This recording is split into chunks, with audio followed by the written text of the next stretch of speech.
A fog warning has been issued today, so please be careful while traveling. Here's the morning news. Project Dawn has concluded its third stage of trials. The Council's fifth task force has successfully completed its tests and is expected to return in the early morning. As of today, all naval restrictions in the Bering Sea have been lifted. Early in the morning, shortly after returning to my hotel room and going to sleep, there's a sudden knock on the door. Commander, you have a guest. Miss Early? Who? It's Miss Sophia and Princeton Meta. They traveled here overnight after completing their trials in the Bering Sea. Also, Sophia's acting a little weird. Weird? Yeah, she said she's looking for the commander of the Azur Lane. Huh?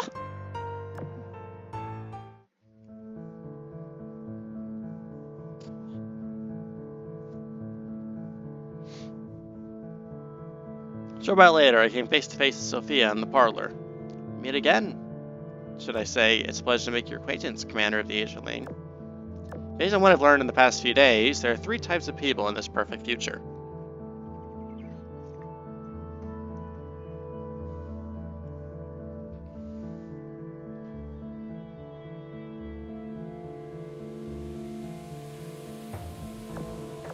The first is those who couldn't escape from the past. Onziel and Oust belong to this category.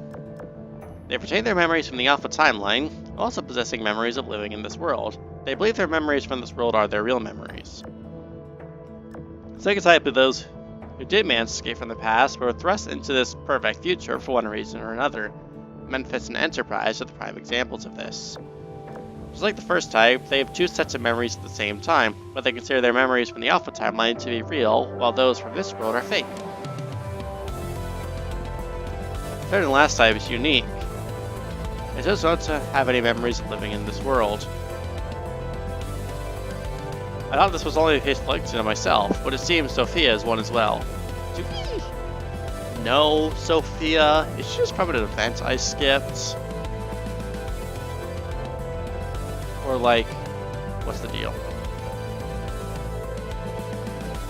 Sophia, you still alive? You escaped. But how? Do you know about the Silver Fox that Constellation's team encountered? So much want to ask, but looking into her calm yet dissuading eyes, I find myself unable to muster a question. Are you really Sophia? Yes. As for the why, the question is likely just as complicated as what happened to you. Let's skip the questions that we both can't answer and get down to business. You sound like you know something. Yes, I know everything that there is to know, including how our struggle ended in failure, and how the Magister plan was executed. Then what do you think about this perfect future that Helena constructed? Helena? So it was her. That explains a lot of things. I just saved the topic of Helena for later. More pertinently, I am sure beyond a doubt that the situation is abnormal. While it may seem that all the elements that make up our world are present, in reality it's still not complete. I am familiar with the shockwave that comes from metamorphosis that causes severe damage to electronics. Yeah? Princeton, turn to the television and release a low-powered directional shockwave. Roger. Princeton took aim at the television living room and activated some sort of military device. Nothing happened. Why? Although metamorphosis does exist in this world, none of the negative traits that come with it are present. Some sort of wall might exist beyond this world and likely blocks out all harmful information. I believe that is responsible for creating this perfect future. That is, a future without the X.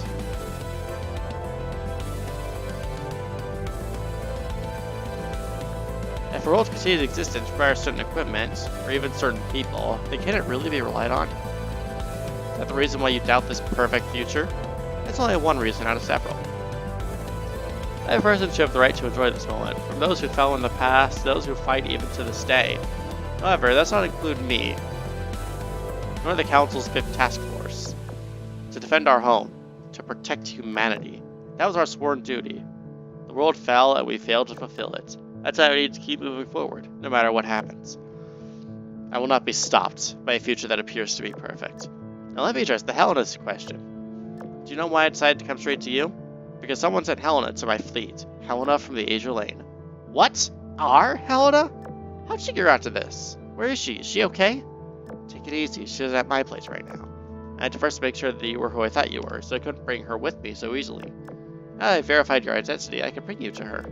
We'll continue our discussion over at my place.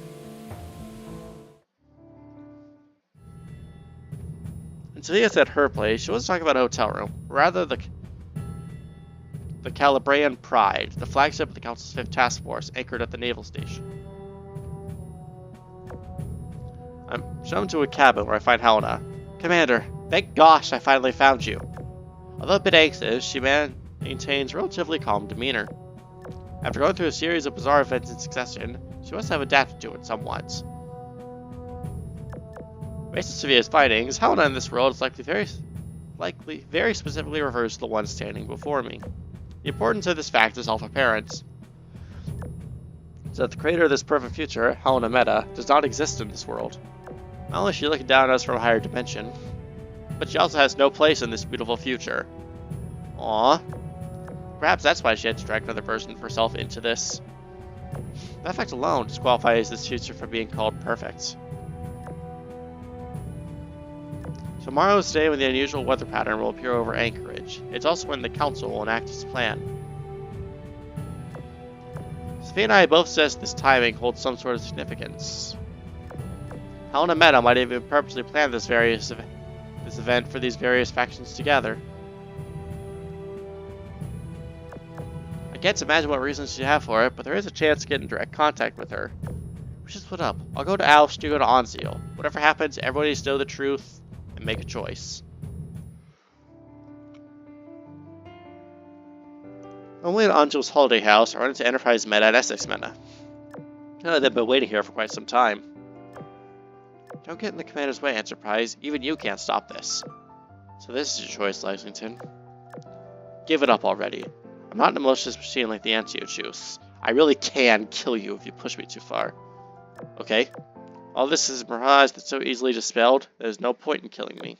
On the other hand, if what you see is truly reality as you know it, then it won't end just because you killed me. Besides, Helena Meta created this world. Do you really think she'll let you kill me in her world? Come on, Enterprise. It's time to stop making pointless threats. Then answer this. Why is it that those incapable of anything are still alive? Those capable of everything are dead, and those who wanted to live the most wound up perishing. We lost everyone we were meant to protect. What do we even have left to live for? What I yearn for isn't eradicating the X and freeing humanity from its shackles. What I yearn for is them. I want them back. I want back all those things and people I held dearest but lost, and right now I have them. Do you understand what that means? No, you don't. You've forgotten everything. That's why you're able to be so ruthless. You're right, I have forgotten everything. Honestly, this is kind of an intriguing 50-50, this kind of thing. Because it might not be fake, or not be real, but it is everything you could want now. But Anzio, Alice, and Sophia, they still remember. Really see that they've become engrossed in this world, like they stopped investigating? The Council already made a choice back then. What do you think they'll decide to do this time when they learn the truth? Hell, that's exactly why you're standing in my way now, isn't it?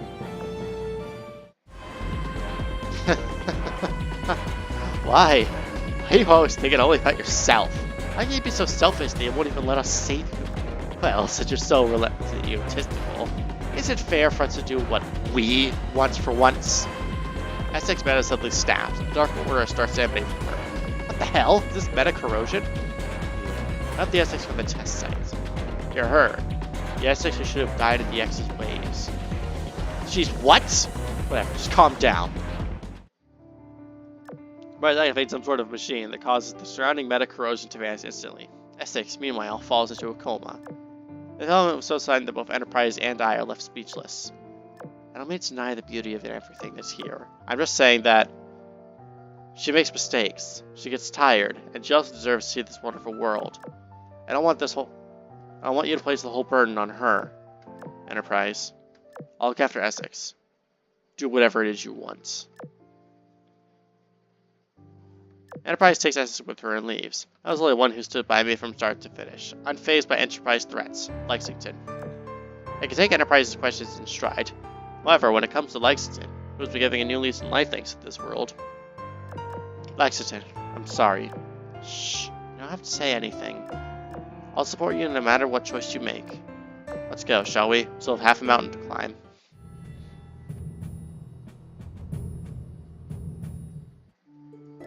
Ah, assistant, there you are. Wait inside, the meeting is about to start. Anzio assigns me a task the moment I enter the building, not even giving me the time to ask questions. Sorry? What's this about? You know what's been sitting on our butts for the last few days? Our investigations have yielded results. Even Sophia submitted a report. Once you're it all through, we're gonna have a vote. Oh yeah, do you remember this? It's Steven Jr.'s invention. The device allows us to hold a meeting anywhere, anytime. Anzio pushes the train's button, and her pleasant holiday home instantly transforms into a formal conference call. You can move around freely in the halls, pick any seat you want. Also, that'll just be the 22 of the standing committee members today. Ideally, I've gotten everyone to attend. We have to call the meeting on short notice. As a result, many will be absent, and those who attend will only do so via voice. With those words, people start to appear inside the conference hall one by one. Their faces I've seen over the last few days, as well as complete strangers. That's some black and hazy figures thrown in for good measure. That's what she meant by voice only. 20, 21, 22... Okay, that's everyone. Members of the community, I wish you good morning, good day, and good evening. I'm Anzio, and I'll be your chairwoman for this session. I hereby declare the opening of this extraordinary meeting for the Standing Committee of the Joint Council. It'll probably be our last one. I assume that we've all read Sophia's report, so let's immediately start voting on specific issues. Oh, assistant, just raise your hand to vote. It'll be counted automatically. Despite this being an unplanned meeting, it moves over to the voting stage smoothly and quickly. Topic 1. Shall the Council's observation activities proceed as scheduled tomorrow? In favor, 22. Against, 0. Abstention, 0. 22 in favor, 0 against, 0 abstentions. Topic 1 is to review unanimously. Tomorrow is the important date that Helena specifically set. Whatever she's planning, I hope it goes well. Topic 2. Can this world we see be defined as real? In favor, 15. Against, 1. Abstention, 6. 15 in favor, 1 against, 6 abstentions. Topic 2 is rule with a majority. For this topic, Alce, Colette, Utopia, Ryuko, Li Hua, Steven Jr., and Ludwig, among others, voted in favor. Meanwhile, Sophia voted against it. Anzio, Princess Maria, and some others sustained. So did I. I do not know these names! Topic 3. Choose support his future actions. Here we go. In favor, 11. Against, 4. Abstention, 7. 11 in favor, 4 against, 7 abstentions. There are more in favor than against, but it's not enough to reach a majority. Seems to hit an impasse. As this is the third issue that requires immediate conclusion, I hereby invoke the impasse resolution system. Anti-Age's system, analyze this topic and draw a conclusion. Anti-Age's system is online. Orders received. Pardon? Can we let them make such a critical decision? Yes, in the event that opinions are split among the wisest people in the world, yet there's a need for an urgent conclusion, you should absolutely let the rational AI system decide. Oh no. It'll be in favor or against. The anti-Age system doesn't have the right to abstain. Chairwoman and members of the community, the anti-Age system has reached a conclusion. Please tell us. Do we support his future actions? The anti-Age system's conclusion is in favor. And based on the anti-Age's verdict, topic 3 is approved. This concludes our topics for today. I hereby declare the meeting of the Standing Committee of the Joint Council is over. Thank you all for coming. These extremely important questions we're voting on in a stunningly short amount of time. There are no instructions, no comments, I don't have any final words to wrap up with. Despite this possibility their last meeting, despite it possibly deciding the fate of the world, meanwhile I sit here in a daze as the figures and lights in the venue vanish one by one. Hang on, just a minute. Don't be in such a rush. I'd like to introduce a new, well, I'm supposed to say reintroduce, an old friend to you. Familiar voice directs you back to reality, bringing just a hint of warmth to the solemn venue. House surprises me with two dim masses of light and elegantly dressed woman. Sophia and Anzio follow behind them. Then make you acquainted. This lady's Maria, a princess who's come from Iberia. I am Maria. It's a pleasure. The figure on my left is Steven Jr. from the Royal Islands. The one to my right is Li Hua, our friend from the Dragon Emperor. I'll go using my code name, eh? What's wrong with it? Well, greetings, mysterious one. I am Steven, the Dark Doctor. surprised to hear anyone willing to use the code name that House gave them. Some people enjoy having a code name. Also, I didn't come up with this. If I was to follow Alice's path, I didn't know where that to go. Fortunately for me, my code name got popular in no time. Now that I'm not trying to be cold with you, alright? And again, it's pretty much our usual way of doing things. Also, now that decisions have been made, most people probably want to make the most of the time they have left. For instance, there's one thing I'm pretty concerned about right now. What thing? About a third of the standing community is currently gathered in Anchorage. All it would take is one missile attack. The defense system would surely intercept such a thing, no? Ahaha. Hey, can you blame me for trying to make things a little more exciting? Anyway, I have things to do with the Uncharted station, so I must get going. Good luck, Mike! At the short encounter, the conference venue finally vanishes, and I'm back inside Anzu's holiday house again. 5 minutes before I leave, I swear I hear Sophia whisper something next to me. Ladies and gentlemen, I promise I'll be back. Wait for me.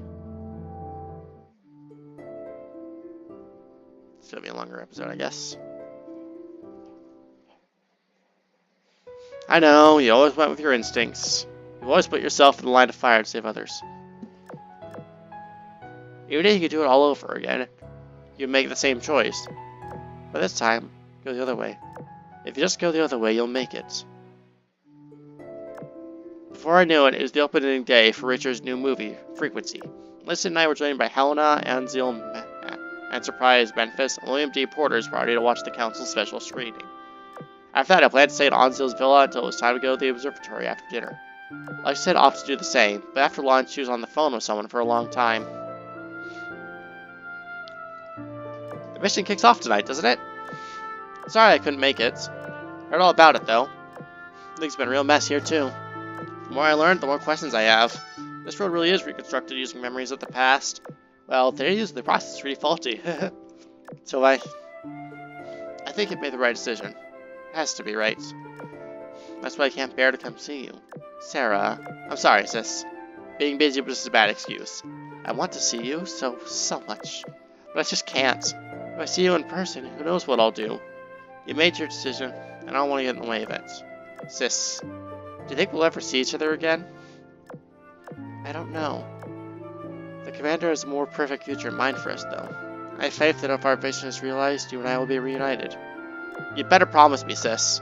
Yeah, I promise. Phew. Goodbye, sis. I hope it all works out. Goodbye, my dear sister. Our last day of leisure passed with a blink of an eye. Enterprise and Memphis didn't say another word. After dinner, the solar wind intensified, causing a geomagnetic storm. The night sky is filled with a dazzling aurora. The council members, Oust, Sophia, Ryuko, Amahara, Colette, and Utopia each departed with burning resolve in their hearts. Anjo personally drove us to Anchorage National Observatory. After that, she led her team to do what they needed to do. Like she said, Helena and I walked slowly down the list. Just approached the observation tower. Observation tower stood 1,750 meters high. It took a minute for the elevator to travel from base to peak. A mere 60 seconds, this minute was the longest I ever experienced. Turns lights in. Seems the last couple of weeks flashed through my mind. I looked at Helena, the memories of our time together seemed more vivid than ever. It was a painful journey, but a necessary one. If I didn't move forward, then the possibility of overcoming all this sorrow would be reduced to nothing. We were close enough now that the aurora seemed within arm's reach. In that moment, we were bathed in dazzling lights. Farewell, my commander. We'll meet again someday.